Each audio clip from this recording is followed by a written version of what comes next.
So I had a flight. The first flight I ever had was when I was 7 years old, and it was on an half empty plane. And in those days, this was 1980, that I was flying from Hong Kong to the United States to immigrate. And the reason the plane was half empty is because very few people in those days, even from Hong Kong, could afford to fly. And so we were able to fly because this was part of our inheritance from my grandfather. So my grandfather was actually a fairly wealthy man before the communists came. His father had come over to the United States back in the early 1900s and worked here in California and brought money back to China and bought land. And as he was able to earn more, he would accumulate more land and even had some servants. And it was such an interesting thing that my grandfather actually was able to speak English, even though none of us who grew up in China would eventually be able to. We didn't speak English growing up. So when the communists came, my grandfather, my dad's father, fled to Hong Kong with some of the money, but the rest was confiscated by the communists. So when my grandfather fled, he took his firstborn son with him. But my father, who was third born, was left behind. And so we grew up in China, whereas the rest of the other side of the family was in Hong Kong. And in 1972, the year I was born, Richard Nixon visited China, and there became then this ability for the Chinese to immigrate to the United States as part of this meeting between China and the United States. And we were among those immigrants who were allowed to come over, because if you had a relative already in the United States, you could petition for an alien relative. And my aunt, my father's sister, was a mail order bride, and she came and lived in Fresno. And when it was allowed that we could immigrate, she applied for us to come over. But we were very, very poor in China, so the only way we could have flown was because of this inheritance that was sequestered in Hong Kong and was hidden from the communists. So I'm flying on this airplane, immigrating to the United States in 1980, trying to flee poverty and trying to, with my family, seek out a greater chance for well-being and opportunities. And already, having been in Hong Kong, I had seen new things: flush toilets, chewing gum, and white people. I was in the airport on this boarding this flight when I saw my first blonde person, and she had long curly blonde hair, and I just did not know what I was looking at. I gawked and gawked at this poor woman till my parents told me to knock it off. And they said, "You're making that woman very uncomfortable staring like that." And I turned around and I said, "She's a woman? I thought she was an angel." So I'm on the flight, and within the first couple hours, I started feeling sick. So I went to my dad and I said, "I don't feel well." And my dad put his hand on my forehead and he's like, "Ay, you have a fever." And so the flight attendants folded down the arms of those rows, and they made me a bed so I could rest and heal. While I was lying on these seats, I heard my parents talking to one another and saying, "Do you think they'll let us cross the border with her being sick?" And you know, we knew so little about what we were doing. We None of us spoke a word of English. We had barely any money to our name. We had boarded the plane with one bag for the five of us. That was all we had. We had no idea what to expect at the border. And so me having a fever, they were very worried. And suddenly I was worried. I thought, what if I blocked my family's entry into the United States? And so I drank whatever it is my mom and dad gave me, you know, some disgusting bitter stuff, and you know, just drinking whatever I could to feel better. And my mom pulled me to me, and she put a gold necklace around my waist, and she says, "So this is all we have, this one gold necklace. We don't know what to expect at the border, and if they don't let us through, we might have to give them this." And that's what you did, right? In China, you exchange gold for what you could do. And so I wore this necklace around my waist, and today I still wear it on my wrist, and it had a little piece of jade on it, and uh, it used to fit around my waist. It wouldn't fit around my waist anymore. But so this was all we had, and all we thought you know, what it was our last resort if we couldn't cross the border. But until then, I was supposed to keep it safe. And then my mom said, "Okay, so the plan is don't look sick."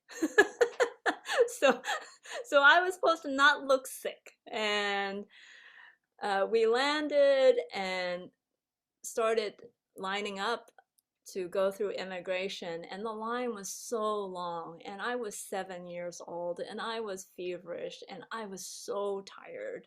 And we had this one bag, and I remember crawling on the bag and just sleeping on top of the bag, and remember my parents tugging it as we advanced the line, and I was very resentful about being awoken. But when we finally got before the immigration officer, my my parents are like, "Don't look sick, don't look sick." And I smile, and we crossed the border, but I don't remember how we crossed it. I think the flight attendants had helped us fill out some papers on the to when we landed. I don't know if someone brought a translator. I don't know if my aunt met us there and helped us. It's all a blur, but somehow we made it across, and that was the goal. And I don't know what we thought. What happens after you cross a border? What I can tell you is it didn't get any easier. Trying to make a new life in a country that was utterly foreign. Nothing we knew really helped us. So we had to rebuild everything from the beginning. And it took all our courage and all our longing to build a new life in a new country. So my flight from China is not exactly like a flight into Egypt, but this year I listened to the story of Mary and Joseph and Jesus crossing a border to Egypt, and I wonder what they had to do in order to cross the border. Were there guards at the border? Were there, or was it no one's there and they snuck in? Did they sneak in illegally? Undocumented illegal aliens crossing the border? Did they have to pay their way? Did they use the Magi's gold to pay their way across the border? Did they have to use that gold in order to survive in Egypt for all that time until they were told to go back? I think about that. I think about the uncertainty of border crossings. How you think you cross a line and you think, oh, we've made it. But then the next step is to have more courage, because what happens when you cross a border is you enter a land of uncertainty, at least if you're going in a certain direction. And I think about all the people in the world who are crossing borders, fleeing from places of devastation, political and environmental, war. And I think about the Haitians who threw themselves into the only possibility is to get on the water and leave, because life in where they came from was so wretched, and hoping for a welcome, hoping for entry, hoping for some save. And I think about how our Holy Family was able to cross and have safety, and how many people don't, the refugees of warring states. And I think about our compatriots in Superior, Colorado, and Louisville, Colorado, who are now displaced. Their homes are burned, and how they would survive the next. There was a snowstorm that came through right after. Now they have no home, and now it's snowing, and their house burned down. What kind of welcome will they get? Where do they find shelter? And to think about that on a greater scale of people who have to leave their own country, it is a thing that many people have to deal with, to walk into uncertainty. And you feel the heavy hand of the powers that be in these people's migrations. You feel it in the Christmas story.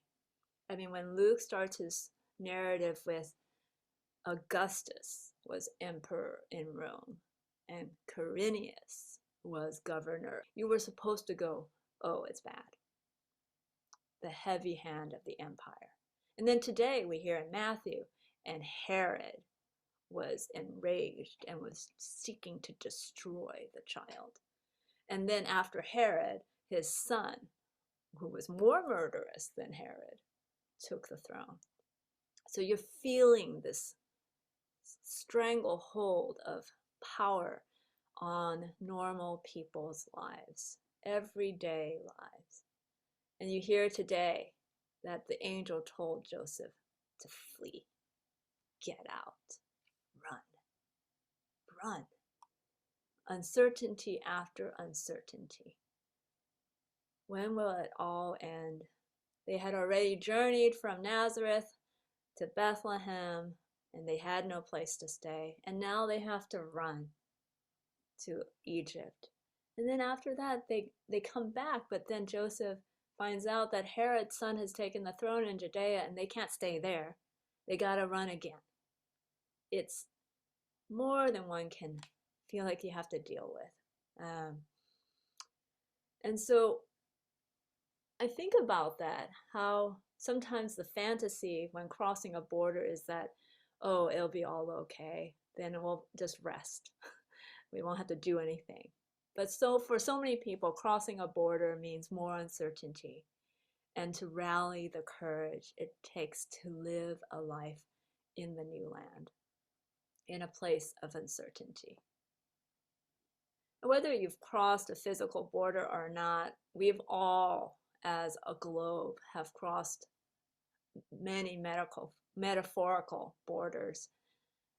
In the third year of the pandemic, we have crossed so many borders, and we thought so many markers would make things okay, like, oh, the vaccine, then it'll be okay. everything will return back to normal. I talked to a friend over Christmas. I said, when the pandemic first happened and we were shut in, how long did you think all this craziness would last? And she said, 3 months. And I thought, then it'll be back to normal. And now we know that like the vaccine didn't fix everything. And every time we're crossing a border, we now have to face a different kind of uncertainty that would rally another kind of courage. And we are now used to new normals. Like I'm used to now making a plan and then not holding on to the plan because something might change. So many of us for Christmas had to change plans. And so we are making new normals in a place of uncertainty.